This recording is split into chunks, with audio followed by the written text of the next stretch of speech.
Yeah, hi everyone. I'm just going to wait a few minutes before we start so that give you a little bit of time to jump in. This is a completely spontaneous live stream, so you're very welcome to put in your comments. I'm just getting ready here, and I think you're going to enjoy it because this is something we don't usually talk about. That seems very trivial.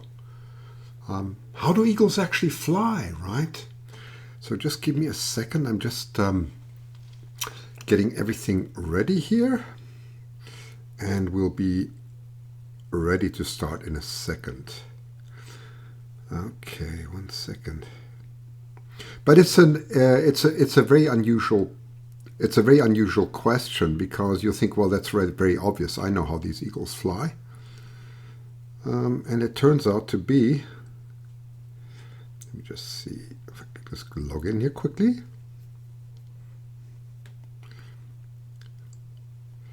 Okay, there we go. It turns out to be much more complicated. Okay, so now I finally have everyone on Facebook too. 1 second, I'm nearly going to be there. I'm just organizing myself. Hi everyone. Okay, now I'm going to show myself. I'm going to reveal myself. I think I have everything ready. Yes, and there I am. Hi everyone. So I thought I see a few here on YouTube. First of all, this is a very spontaneous broadcast. Hi, I see Amanda, Susan, MSO, Denise, and Buddy. Very nice. I'll quickly say hello to everyone here on YouTube. On Facebook. Thanks for joining. Audrey, Kathy, Nancy, Irene, Tammy, Sherry. Hi, very nice. Audrey, gosh, I know you also very well. Also, the other Sherry is also there. Hi, hi. Wonderful to have you here. So I'm going to come up. Oh, sorry, I just have to. Wish I brought some water. But I'm going to come up with a very interesting question that has puzzled me for years, and that's also why I went to slow motion. And you'll think this is a very easy answer. How do eagles actually fly? And before I'm going to do that, and I think we can actually divide this into several sessions because it's so fascinating,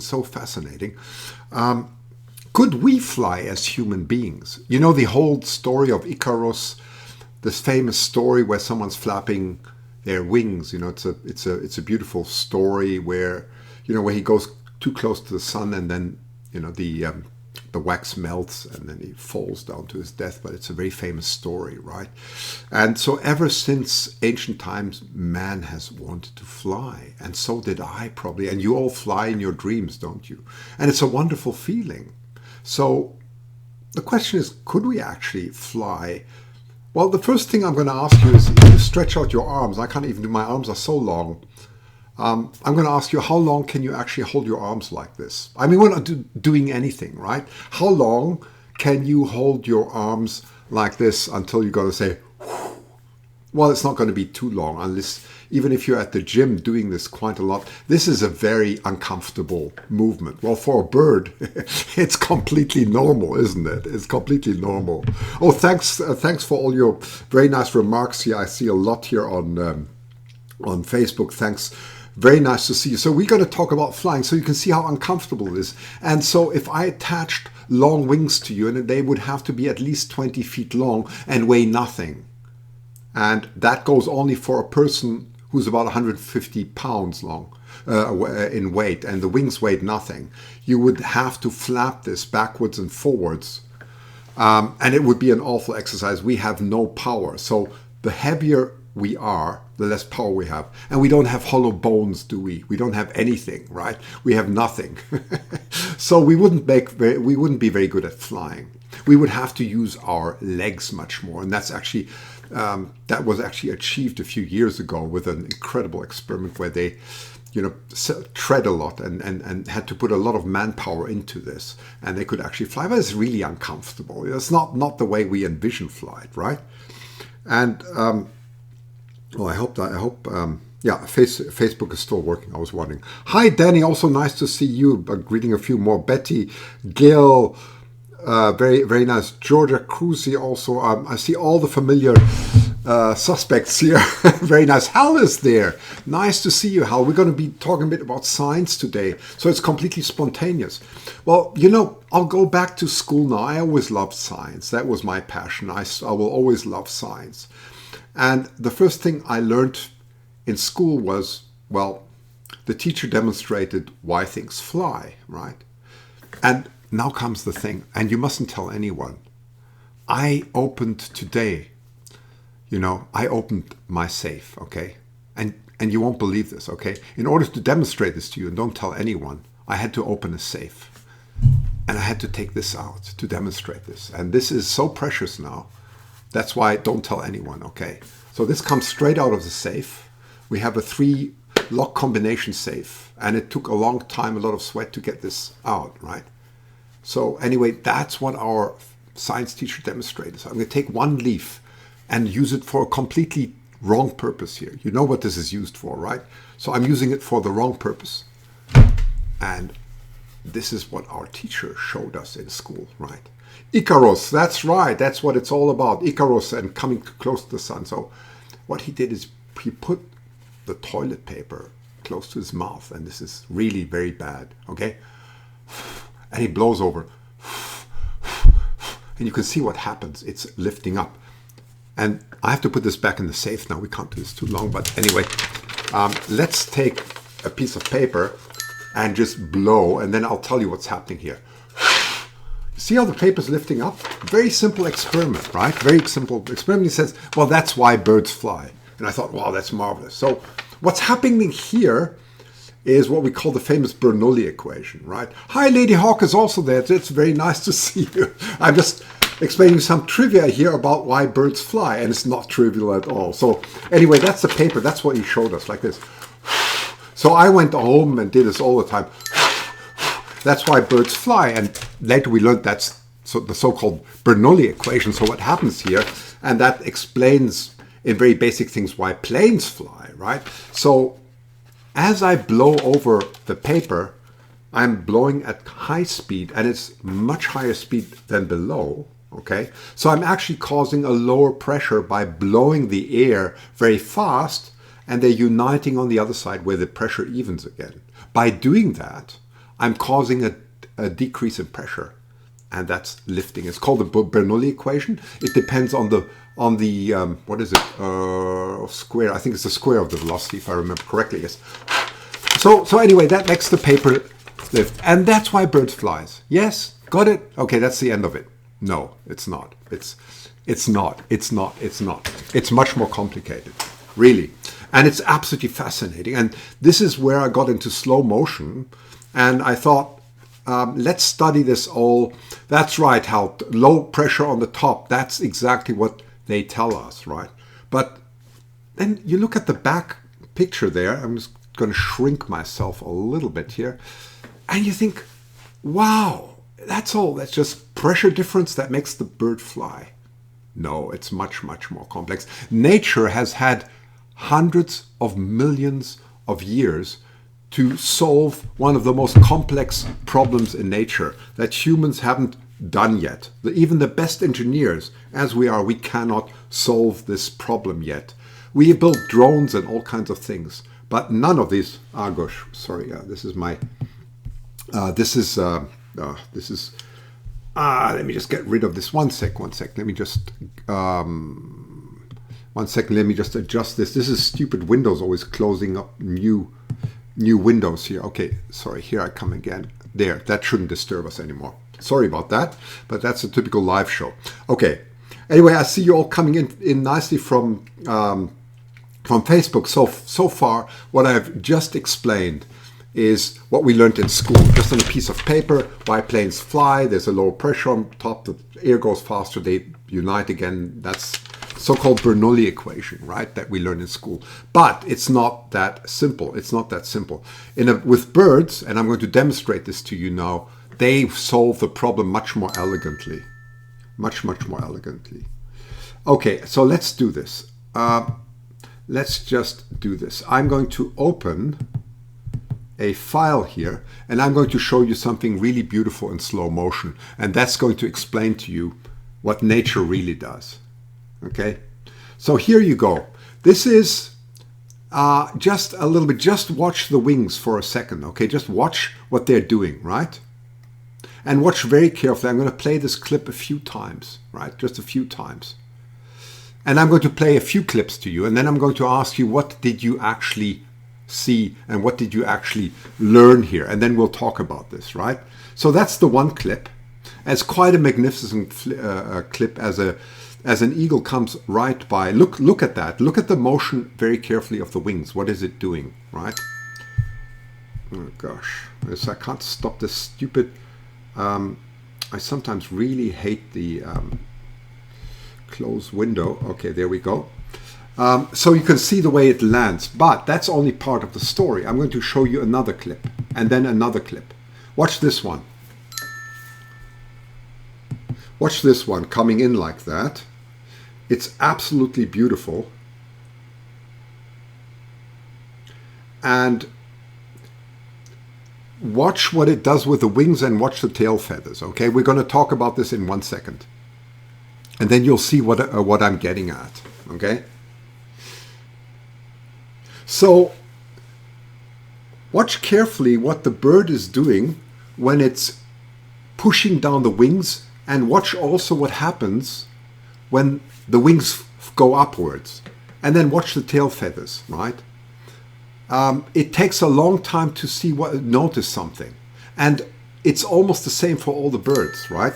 For all the birds, except for, and that's the only exception for hummingbirds. Hummingbirds are different. But you can see the incredible flexibility of the wings. So what's happening here?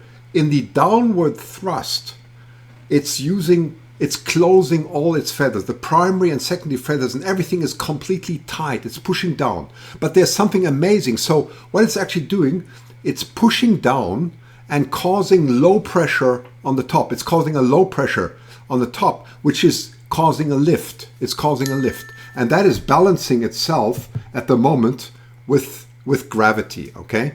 But something's happening on the way up. What's going on the way up? You see that? It's pushing down, and on the way up, the wings seem to fold in like that. You see that? They fold in, and it takes no effort for the bird to lift its wings. Why? Because, and that's the phenomenal part, the fluid dynamics is actually very complicated. As it goes up, it still has lower pressure on top, and it's lifting the wings almost for doing nothing. And in order to reduce the drag, you can see the primary and secondary feathers open up completely. If you watch carefully, now look, watch now. They're opening up beautifully to let the air flow in between to cause minimum friction. So this movement that's so difficult for us, the bird is actually getting that for free. It's almost using its own low pressure, and that's an incredible difference, right? And by having this flexibility, it's pulling it up with no energy at all. The only energy it's doing is by pushing down, but not the most difficult in uplifting. I'll show you that again and again. It's absolutely magnificent to see this. And strange enough, it's creating less resistance. Exactly, it's creating less resistance.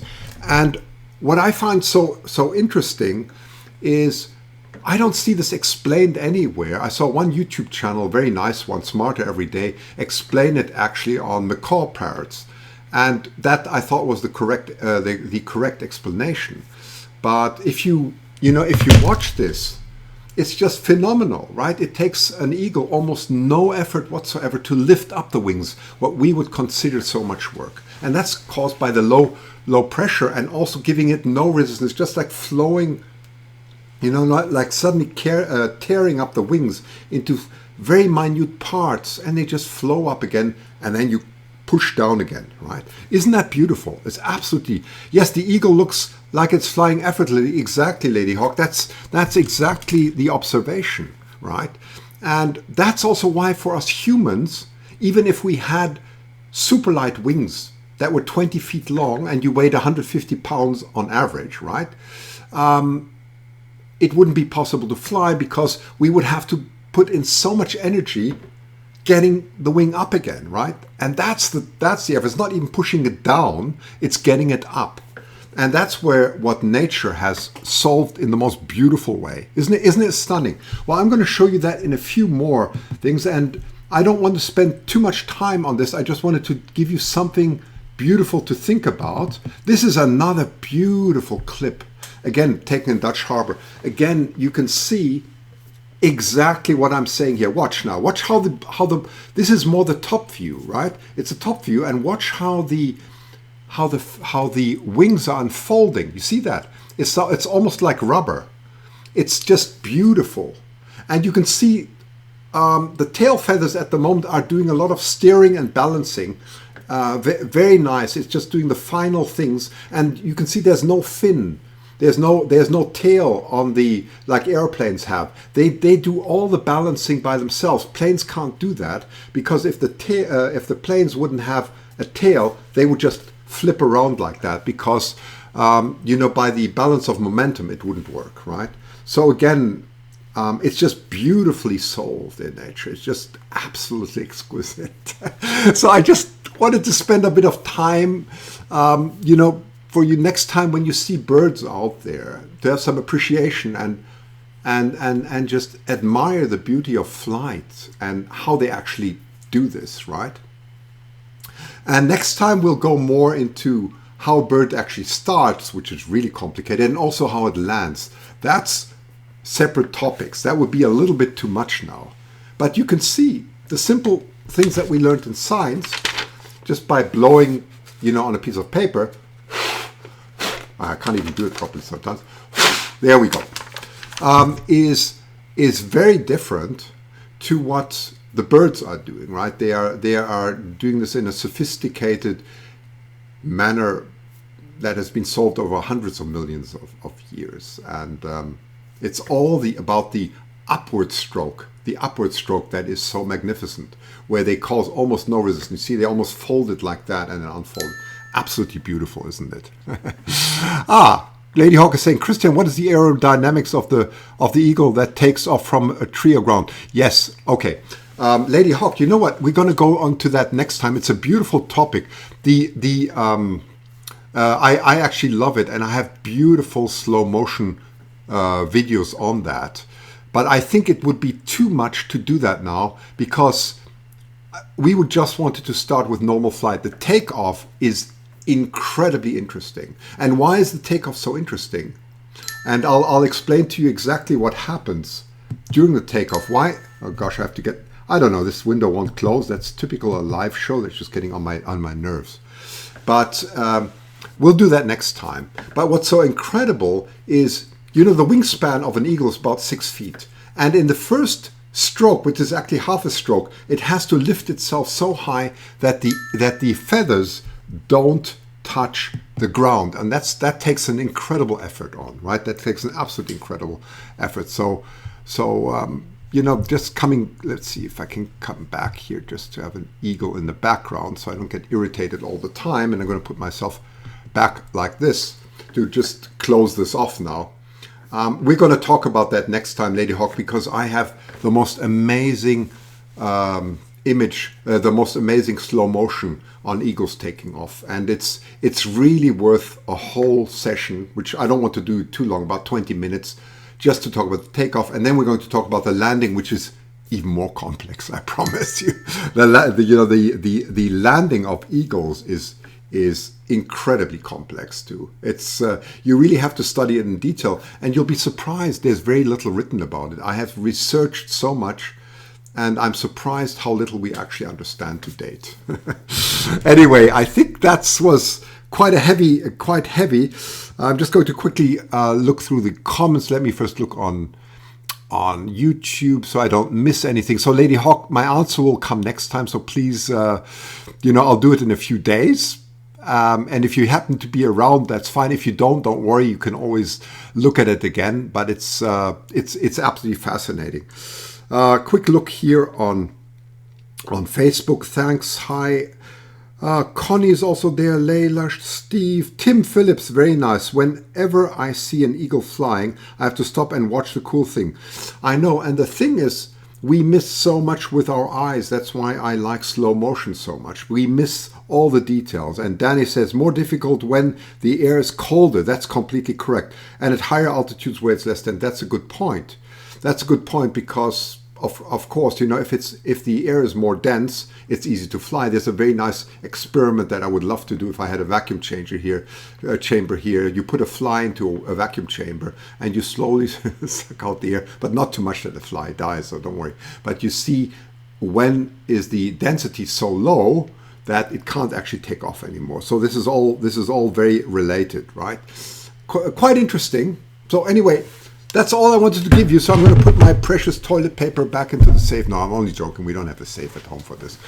But it's the only thing, there's a lot of humor at the moment on this subject. So anyway, on that note, I wish you a very nice evening or morning, wherever you may be. I hope that was a spontaneous a live chat that you enjoyed. I just came up with this about half an hour ago. And next time we'll do start, which is incredible. How does an eagle start? And we'll be looking at it in incredible detail. Then the next one will be how do eagles land, which is even more puzzling and phenomenal. And then we'll actually go to the final one. How does an eagle actually grab a fish or so? What is the motion involved in that? And that's the most difficult part that eagles take years to master, right? So a lot of fascinating things. Anyway, thanks for joining so spontaneously too. And just see, where am I? Oh, I have so many phones here usually. 1 second. There we are. And so appreciate the next time when you look at eagles and think more not about the downward stroke but the upward stroke. What magnificent solution that is in nature. How they can almost lift with no effort at all. So I'll say goodbye first to everyone here on YouTube. Thanks for joining, everyone, and to see so many here, including also people I don't see so often. That Hal is there, Lady Hawk's fantastic, Amanda, of course, and so on. And many of you, gosh, good girl, proud mama, oh gosh, I can never see it, of 3. That number changes. It seems to be counting. So I think in a year we'll probably have cat mama of 10. Anyway, thanks for joining, and have a wonderful evening. So I hope it was a good start for you of the week. And then finally,